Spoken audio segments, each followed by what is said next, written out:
지금까지 1계명에서 4계명까지 우리가 함께 살펴보았습니다. 10계명은 하나님에 향한 사랑, 하나님에 대한 계명, 하나님에 대한 계명, 그리고 이웃에 대한 계명, 이 두 가지 계명으로 우리가 구분하여서 생각을 할 수 있는데요. 특별히 지금까지 살펴보았었던 1계명에서 4계명까지의 계명은 하나님에 대한 계명으로서 우리가 예배에 초점을 맞추고 계명들을 살펴보았습니다. 하나님만이 우리 예배의 대상이시며 다른 종교처럼 어떤 형상을 만들어 하나님을 예배하거나 또는 내가 하나님을 예배하고 싶은 방식대로 하나님을 예배해서는 안 되고 하나님이 우리에게 말씀하신 그대로 하나님을 예배해야 한다는 것을 우리는 함께 살펴보았습니다.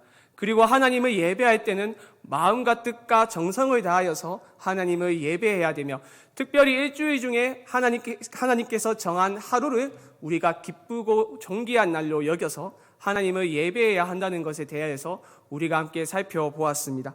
이제 이어지는 5계명에서부터는 그 계명들의 초점이 하나님에게서 내 옆에 있는 이웃에게로 초점이 이동하는 것을 볼 수 있는데요. 1계명에서 4계명까지가 수직적인 차원에서의 계명이었다면 이어지는 5계명에서 10계명까지는 수평적인 차원의 계명에 대해서 초점을 맞추고 있습니다. 우리가 이 수평적인 차원의 계명들을 잘 기억하고 우리의 마음속에 새기고 그리고 적극적으로 순종을 한다면 오늘날 교회 안에서 일어나고 있는 많은 윤리적인 문제들을 우리는 해결할 수 있습니다. 역사 속에서 증명되었던 기독교만이 가지고 있는 두 힘이 있는데 그것은 바로 사상과 윤리의 힘입니다. 많은 사람들은 기독교만이 가지고 있는 독특한 사상 그리고 그 독특한 사상에서 비롯된 독특한 행동에 놀랐으며 매료되었습니다. 그런데 오늘날 한국교회는 이 두 가지 모두를 잃어버리고 말았습니다. 아니 적어도 한 가지 기둥 윤리의 문제를 잃어버렸다고 할 수 있는데요. 그래서 한국교회는 힘차게 도약할 수 없습니다. 사회로부터 온갖 비판과 질타를 당하는 것을 피할 수 없습니다. 비유하자면 날개가 아예 없거나 한 개의 날개만으로 날아가려고 하는 새입니다. 그래서 힘있게 날아갈 수가 없으며 날아간다 하더라도 배를 비비며 기어가는 새의 모습이 바로 지금 한국 교회의 모습이라고 할 수 있습니다. 그렇다면 수평적인 관계에 있어서 그 첫 번째 계명이 무엇일까요? 바로 부모를 공경하는 것입니다. 내 부모를 공경하라. 여기서 공경하라의 의미는 부모를 존경과 존중과 돌봄으로 대하라는 뜻이며 부모를 공경받을 자격이 있으며 중요하고 의미 있는 존재로 대하라는 뜻입니다.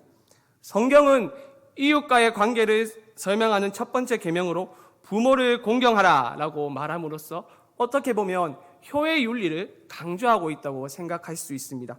그런데 여러분, 우리나라에 초기 기독교가 들어왔을 때 효를 강조하는 종교가 아니라 오히려 불효를 장려하고 조장하는 불효의 존재로 여겨졌다는 것에 대해서 알고 계십니까? 유교 문화가 꽃을 피웠던 조선시대 때 효의 윤리에 있어서 가장 중요한 것은 아무래도 제사였습니다. 부모님이 살아계실 때 효도하는 것도 물론 중요하지만 제사를 지내는 것 또한 부모님에 대한 효라고 그때 당시 생각을 했습니다. 그런데 기독교에서는 제사 지내는 것을 어떻게 이야기를 합니까? 그것은 우상숭배다라고 규정하며 이를 거부하니까 당시에 많은 사람들은 기독교는 부모를 모르는 불효의 종교라고 비난을 했습니다. 실제로 기독교를 개종했던 사람들이 자신들의 신앙을 따라 신주를 불사르고 유교식으로 부모님의 장례를 치르지 않자 기독교에 대한 대대적인 박해가 당시에 일어났었죠. 그래서 당시 사람들은 기독교인들을 가리켜 불효를 저지르는 오랑캐라는 표현을 사용했었습니다. 정말 기독교가 불효를 조장하는 종교일까요? 그렇지 않습니다. 성경은 정말로 많은 곳에서 부모를 공경하고 사랑하며 부모의 말에 순종하는 것에 대하여서 강조하고 있으며 그것이 하나님께서 온 인류를 위한 향하는 뜻이라고 성경은 곳곳에서 말하고 있습니다. 그런데 여러분, 부모를 공경하고 부모의 말에 순종하되 결코 모든 일에 그렇게 해서는 안 되겠죠. 우리가 부모를 공경하고 사랑하고 부모에게 순종해야 할 때 기억해야 하는 한 가지 원리가 있는데요. 부모에 대한 순종과 공경 역시 주 안에서 이루어져야 한다는 것입니다. 에베소서 6장 1절에서 바울은 이렇게 말합니다. 자녀들아, 주 안에서 너희 부모에게 순종하라. 이것이 옳으니라. 그리스도인들은 예수 그리스도의 주되심을 인정하며 그의 다스림을 받으면서 동시에 부모에게 순종해야 합니다. 자녀가 부모에게 순종하는 것은 자녀의 마땅한 도리입니다. 하지만 그렇다고 해서 자녀가 부모의 모든 뜻에 항상 순종해야 하는 것은 아닙니다. 언제나 주 안에서 순종해야 합니다. 신자는 부모의 권세 아래 있으면서 동시에 주 예수 그리스도의 권세 아래 있음을 항상 기억해야 합니다. 우리가 주 안에서 부모에게 순종할 때 그것은 옳은 일이며 하나님이 기뻐하시는 순종이라는 것을 우리는 잊으면 안 되겠습니다. 그렇다면 하나님께서는 왜 부모를 공경하라는 이 계명을 첫 번째로 주셨던 것일까요? 모든 계명이 중요하지만 특별히 이웃을 향한 계명 중에서도 그 첫 번째로 언급되었다는 것은 그만큼 이 계명이 중요하다는 것을 의미합니다. 여러분, 우리가 저번에 살펴보았었던 하나님을 향한 계명들을 한번 생각해 보십시오. 1계명에서는 나 외에 다른 신들을 내게 두지 말라라는 이 계명은 2계명에서 4계명까지를 이루는 토대입니다. 그러니까 우리가 1계명에 대해서 순종하지 않으면서 내가 2계명에서 4계명까지 지키고 있다고 말하는 것은 그야말로 불가능한 일입니다. 부모를 공경하라는 이 계명이 첫 번째 계명이라는 것 또한 마찬가지의 의미입니다. 이 세상의 하나님과 인간 사이의 관계를 정확하게 보여주는 그 유비는 없지만 그래도 가장 가까운 것이 있다면 가족 관계, 특별히 부모와 자녀의 관계라고 할 수 있는데요. 우리가 성경을 보면 성경은 하나님과 당신의 백성의 관계를 설명할 때, 묘사할 때 단편적인 그림만을 설명하지 않습니다. 매우 다양한 측면에서 하나님과 하나님의 백성의 관계를 설명하고 있는 것을 볼 수 있는데요. 세 가지로 생각할 수 있겠습니다. 왕과 백성의 관계, 그리고 남편과 아내의 관계, 그리고 바로 아버지와 자녀의 관계로 성경은 그렇게 하나님과 하나님의 백성 사이의 관계를 묘사하고 있습니다. 우리는 여기서 자명하면서도 중요한 원리를 깨닫게 되는데요. 육신의 부모를 공경하지 않는 사람은 하나님을 아버지로 부를 자격이 없다는 것입니다. 그래서 여러분, 우리가 성경을 보면 하나님을 경외하라라고 그 말을 할 때 경외하라라는 그 동사가 하나님에게만 아니라 부모님에게도 적용되었음을 볼 수 있습니다. 구약에서 부모가 하나님과 함께 경외의 대상이 된다는 사실은 참으로 놀라운 일이 아닐 수 없습니다. 따라서 보이는 육신의 아버지를 경외하지 않는 사람이라면 보이지 않는 하나님 아버지를 경외하며 사랑할 수 없습니다. 그러므로 5계명은 단순히 부모와 자식 사이의 인간관계만을 말씀하는 것이 아니라 거기에서 한 걸음 더 나아가 하나님과 인간 사이의 관계까지를 포함하는 계명이라 할 수 있겠습니다. 그렇게 5계명에 위치함으로써 하나님을 향한 계명과 인간을 향한 계명 사이에 다리 역할을 하고 있는 것이죠. 부모를 경외하지 않는 것은 단순히 인륜적인 문제나 윤리적인 차원의 문제에 그치지 않습니다. 부모를 공경하지 않는 것은 하나님과 함께 경외의 유일한 대상인 부모를 공경하지 않는 것이기에 하나님께 대한 도전이요 반역이라고 밖에 우리는 볼 수 없습니다. 하지만 안타깝게도 5계명의 중요성은 점차 오늘날 사라지고 있고 희미해져 가고 있습니다. 어느덧 부모에 대한 사랑과 공경 그리고 순종은 캐캐묵은 옛 시대의 유산, 시대에 뒤진 유교적 가르침으로 인식되어 가고 있습니다. 동서고금을 막론하고 부모 공경을 강조하지 않는 국가나 사회는 없지만 현대사회에서는 이런 의식이 점차 희미해져 가고 있습니다. 더 이상 어른이나 윗사람의 권위를 존중하고 인정하고 있지 않습니다. 유교 문화가 깊이 퍼져 있는 우리나라는 그나마 덜하지만 부모 공경에 대한 인식이 흐려지는 것을 막을 수는 없습니다. 특히 젊은 세대들에게서 이러한 경향은 점점 두드러지게 나타나고 있는데요. 특별히 영화나 드라마를 보면 우리가 이러한 사회적인 현상을 우리가 금방 자각할 수 있습니다. 특별히 중학교, 고등학교를 중학교, 고등학교를 배경으로 하고 있는 학원물 장르의 영화를 보면 우리가 알 수 있는데요. 얼마 전에 저는 5년 전에 개봉했었던 한 영화를 보게 되었습니다. 그 영화를 보면 학생들이 포장마차에서 함께 음식을 먹고 있는 장면이 나오는데요. 음식을 함께 먹고 있는 와중에 한 학생이 밖에서 안으로 들어옵니다. 그리고 휴대전화를 들면서 들어오고 있거든요. 그러면서 자리에 앉으면서 하는 말이 아무래도 전화를 통해 가지고 엄마한테서 잔소리를 들었던 것 같습니다. 그러니까 엄마 욕을 하면서 한 번만 더 나에게 잔소리를 하거나 나에게 뭐라고 한다면 내가 엄마를 컴퓨터로 때릴 것이다. 이런 대사를 하는데요. 그 말을 듣고 있는 한 친구는 옆에서 너는 어떻게 엄마에게 그렇게 모진 말을 할 수 있고 어떻게 때릴 수 있느냐고 그런 식으로 말을 하는 것이 아니라 오히려 남자라고 멋있다고 그런 말을 합니다. 그리고 한 친구는 그 친구의 말에 맞장구를 치면서 아무리 부모라고 하더라도 나이값을 하지 못하면 맞아야지 이런 대사를 하거든요. 단순히 한 영화의 장면이라고 말할 수는 없겠습니다. 이 한 영화의 장면에서 우리는 오늘날 젊은 사람들이 권위를 인정하지 않는 모습을 엿볼 수가 있는 것이죠. 여러분 어떻습니까? 부모를 공경하는 것 쉬운 일입니까? 어떻게 보면 쉬울 수도 있고 또 어떻게 보면 어려울 수도 있는 것이 부모를 공경하는 일인 것 같습니다. 만약 나의 부모님이 누구나 존경하는 사회적 지위에 있다면 부모님을 공경하는 것은 쉽습니다. 만약 부모님으로부터 많은 사랑을 받아왔다면 자식이 부모를 사랑하는 것 또한 쉬운 일이겠죠. 만약 부모님의 재산이 많아가지고 훗날 나에게 물려줄 유산이 많다라고 한다면 부모님을 공경하는 것 또한 어찌 보면 쉬운 일이 될 수도 있습니다. 하지만 문제는 모든 이들의 부모가 그렇지 않다는 것이겠죠. 모든 부모가 완벽하지는 않습니다. 우리가 살아가는 사회에서는 자녀가 사랑할 수 없는 부모가 너무 많습니다. 성장 과정에서 폭언과 폭행을 일삼는 부모, 자식이 보는 앞에서 엄마를 때리는 아빠, 바람난 부모, 도박 때문에 전 재산을 잃어버렸음에도 불구하고 자식에게 수억의 빚을 안겨준 부모, 심지어 자신의 행복을 위하여 자녀를 버리는 그러한 부모까지 있습니다. 이런 부모를 공경하고 사랑하고 순종하는 것 결코 쉽지 않는 문제입니다.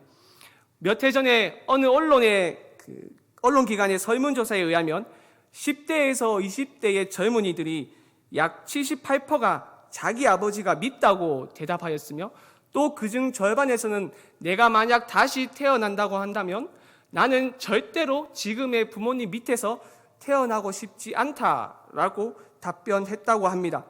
이러한 설문조사는 부모 자녀의 갈등과 깨어짐이 현대사회의 또 다른 문제라는 것을 절실히 보여주는 조사라고 할 수 있겠습니다. 그런데 성경은 이런 자녀의 마음을 헤아리지 않습니다. 야속하게도 부모를 사랑하고 공경하고 부모에게 순종하라고 끊임없이 요구하고 있습니다. 성경은 결단코 너의 부모가 존경할 만하거든 순종하라. 내 부모가 인격적으로 너를 사랑하거든 공경하라. 그런 식으로 조건문으로 명령하지 않습니다. 단호하게 부모를 사랑하고 존중하며 공경하라 말합니다. 이것이 무엇을 의미합니까? 부모 공경은 부모의 사람됨과는 상관없이 그가 나의 부모이기 때문에 마땅히 해야 하는 일이며 하나님께서 부여하신 창조의 질서라는 것입니다. 그렇다면 부모와의 관계가 깨어진 자녀의 경우 어떻게 해야 할까요? 그 자녀가 어떻게 부모를 공경할 수 있을까요? 답은 용서하는 것입니다. 그런데 이 용서라는 것이 말처럼 쉬운 일은 아니죠. 내가 저 사람을 용서해야겠다라는 마음과 결단만으로는 용서할 수 없습니다. 그렇다고 또한 시간이 해결해 주는 것은 아니죠. 더군다나 부모에게 받은 상처는 일평생 자식의 마음에 남습니다.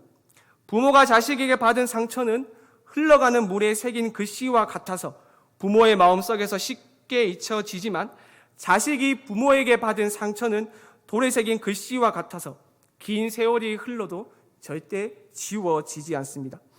어느 한 목사님이 어버이 주일을 맞이하여서 부모를 용서하라라는 주제로 설교를 했습니다. 예배 인도를 마치고 사무실에 앉아 잠깐 휴식을 취하고 있는데 연세가 지긋해 보이는 남성 한 분이 문을 벌컥 열고 들어왔다고 합니다. 직원이 무슨 일 때문에 오셨느냐고 물어도 아무 대답도 없이 그저 막무가내로 사무실에 들어온 후에는 목사님께서 앉아있는 맞은편 소파에 앉아가지고 두 손으로 자기의 얼굴을 가린 채 그렇게 하염없이 흐느꼈다고 합니다. 그리고는 그분은 당시 65세의 나이였는데요. 자신은 태어난 지 일주일 만에 어머님으로부터 버림을 받았고 그 사실을 알고 난 이후부터는 지금까지 부모를 미워하며 살아왔었다고 고백하였다고 합니다.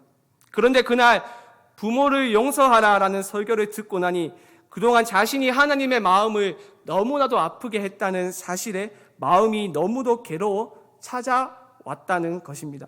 무려 65년의 시간이 지났음에도 불구하고 부모를 향한 원망과 미움이 사라지지 않았던 것입니다.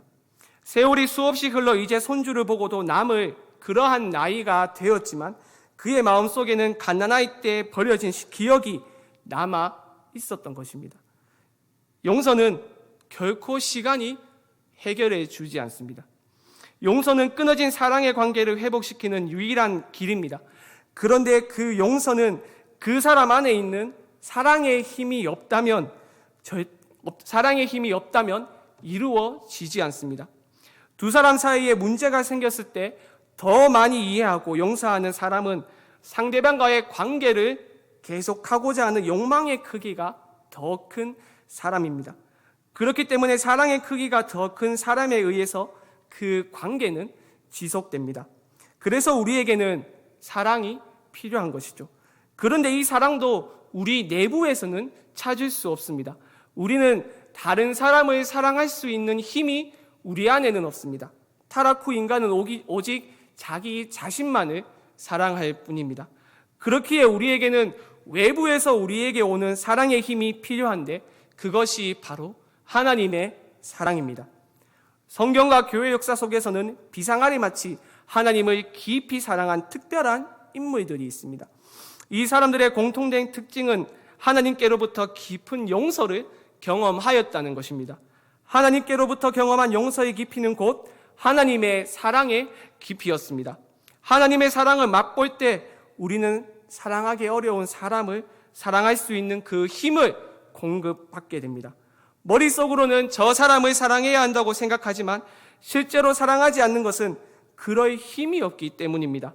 그러니 깨어진 부모와의 관계를 회복하기 위해서는 사랑의 힘이 필요한 것입니다. 사랑하는 여러분, 그러니 부모님을 공경하고 사랑할 수 있는 힘을 달라고 하나님께 구하십시오. 하나님의 은혜를 구하십시오. 하나님의 사랑을 구하십시오. 우리가 아직 죄인 되었을 때에 죄인을 위하여 독생자를 죽이신 하나님의 그 크신 사랑을 기억하십시오.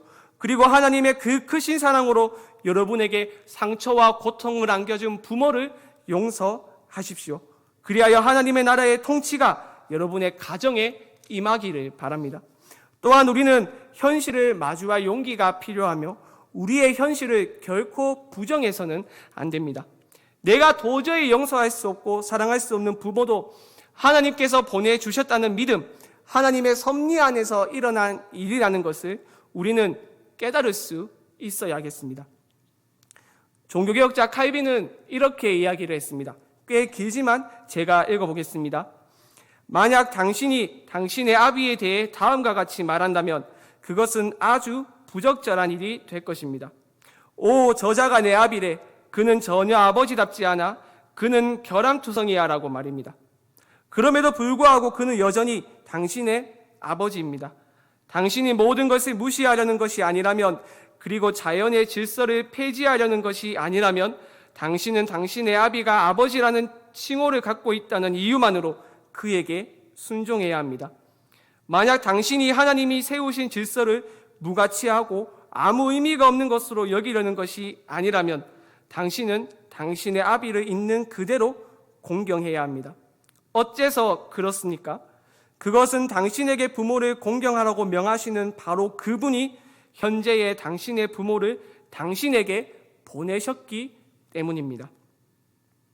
우리의 모든 삶이 하나님의 선하시고 은혜로우신 주권 아래에 있음을 우리가 고백한다면 우리의 부모 역시 하나님의 선하시고 은혜로우신 주권 안에 있음을 우리는 믿어야 합니다. 그들은 결코 우연의 산물이 아닙니다. 하나님이 그들을 우리에게 보내셔서 우리의 부모가 되게 하셨습니다. 우리가 이러한 믿음을 가지게 되면 관점이 달라지게 됩니다. 원망과 불평을 일삼으며 다른 사람의 부모와 비교하며 깨어진 관계를 유지하는 것이 아니라 그 속에서 하나님의 선하심을 발견하고 그들에게 순종하는 법을 배우게 될 것입니다. 이러한 믿음의 눈이 우리 가운데 열리길 간절히 바랍니다. 말씀을 마무리하겠습니다. 하나님은 어려운 부모 공경을 요구하시면서 동기를 부여하시고자 상을 약속하셨습니다. 바로 땅과 생명의 복입니다. 우리가 다른 이에게 순종하기가 얼마나 어려운지 아시는 하나님은 복을 약속하심으로써 부드럽고 친절하게 우리를 이끌고자 하십니다. 우리는 부모를 공경하는 것은 나를 위한 것이 아니고 부모를 위한 것이라고 부모에게 좋다고 생각하기 쉽습니다. 하지만 그것은 착각입니다. 부모를 공경하고 부모에게 순종하는 것은 바로 자신을 위한 일이라는 것을 우리는 기억해야 합니다. 우리는 부모를 공경함으로써 하나님이 복의 근원이라는 사실을 깨달을 수 있습니다. 뿐만 아니라 부모를 공경하는 것을 통하여서 하나님께 영광을 돌리며 또한 하나님을 기쁘시게 할 수 있습니다. 골로새서 3장 20절에서 바울은 이렇게 말했습니다. 자녀들아 모든 일에 부모에게 순종하라. 이는 주 안에서 기쁘게 하는 것이니라. 주 안에서 기쁘게 한다는 것은 주님을 기쁘시게 한다는 의미입니다. 부모를 공경한다는 것은 결코 다른 사람을 위하여 자기를 희생한다. 결코 그런 의미가 아닙니다. 하나님의 복을 누리고 하나님의 기쁘시게 하는 일입니다. 그러니 여러분 부모를 사랑하고 공경하십시오. 혹 여러분의 부모가 여러분의 마음을 아프게 했다면 여러분의 부모를 마음 깊이 용서하십시오. 그리고 많이 사랑해 드리십시오. 우리에게는 시간이 얼마 남지 않았습니다. 부모님이 돌아가시고 나면 혹은 치매라도 걸려서 우리를 알아보지 못한다면 이제 화해의 길도 없습니다. 그리고 그때까지 자녀인 우리는 얼마나 많은 후회를 하게 될까요? 그러나 상처를 남긴 부모를 용서하고 사랑할 수 있는 자원이 결코 우리에게는 없습니다. 오직 하나님만이 우리에게 그 자원과 힘을 주실 수 있습니다. 그렇기 때문에 상처가 크면 클수록 그 상처를 바라보는 것이 아니라 더욱더 하나님을 바라보십시오. 부모를 사랑하는 일이 어려울 때마다 그리스도와 그의 십자가를 기억하십시오. 그분이 당하신 고난과 우리가 받은 사랑을 생각하면 이런 고통과 희생은 아무것도 아니라는 것을 우리는 알게 될 것입니다. 결코 이 일을 미루지 마십시오. 그리하여 하나님을 기쁘시게 하며 하나님이 주시는 온갖 복들을 경험함으로써 복의 근원이신 하나님을 경험하고 누리는 여러분들이 되길 바랍니다. 우리 함께 찬양하며 기도의 자리로